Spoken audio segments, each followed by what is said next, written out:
Ya kira-kira. Jadi orang bahas tentang cerita-cerita Salahuddin, itu sebenarnya mereka sedang membahas cerita tentang Nuruddin sebenarnya. Contoh, suatu hari ada cerita, Salahuddin ditanya, Salahuddin ini senang main hoki kuda.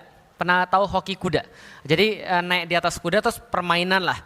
Tiba-tiba ada salah seorang ulama zuhud datang pada dia lalu bilang, Salahuddin kamu tuh ngapain? Ngapain kamu itu main-main aja? Salahuddin bilang, iya iyalah, kenapa? Kuda-kuda ini tidak bisa diistirahatkan. Kita harus tetap menjaga mereka agar mereka tetap siap dalam keadaan perang. Dan kita pun juga sama, sebagai orang yang berjihad di jalan Allah, kita harus tetap siap kalau dalam keadaan perang. Maka untuk itulah, karena mujahid-mujahid tidak mungkin 100% terus-menerus 24 jam 7 hari untuk pergi ke medan jihad, maka hiburannya adalah hiburan yang tidak melalaikan. Cerita itu cerita Nuruddin.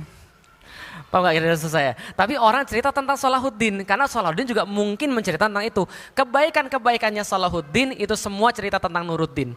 Maka kalau Anda baca cerita tentang Nuruddin dan baca cerita tentang Salahuddin itu sama, plus Nuruddin lebih tinggi. Contoh misalnya, orang yang sama, seorang ulama pernah ngisi di majelisnya Salahuddin. Ketika ngisi di majelisnya Salahuddin, orang-orang tuh pada ribut. Ada orang ngomong di belakang, ada yang kalau zaman sekarang anak-anak main pesawat-pesawatan gitu kan ya, ada yang ngobrol sama yang lain, ada yang jualan online shop dan segala macam gitu kan ya. Lah itu ketika itu sampai syekhnya bilang, Salahuddin saya nggak mau ngisi, pergi dia.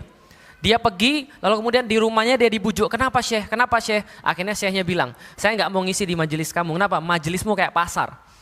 Saya dulu ketika zamannya Nuruddin, saya tuh ngisi, itu burung-burung kayak hinggap di kepala saya. Paham maksudnya?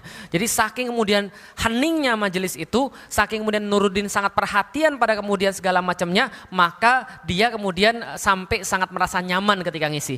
Maka saya bilang tidak bisa dilepaskan dari Nuruddin Zangki, nggak bisa dilepaskan dari Asaduddin Syirkuh, nggak bisa dilepaskan dari Najmuddin Ayyub. Ketika tiga ini sudah nggak ada, baru Salahuddin itu maju. Paham ya? Jadi Anda jangan merasa pesimis dulu. Saya kan bukan siapa-siapa. Iya mungkin Anda bukan siapa-siapa. Nanti kalau Felix sudah mati, gitu kan, Anda baru jadi. Kira-kira begitulah kira-kira. Berarti Felix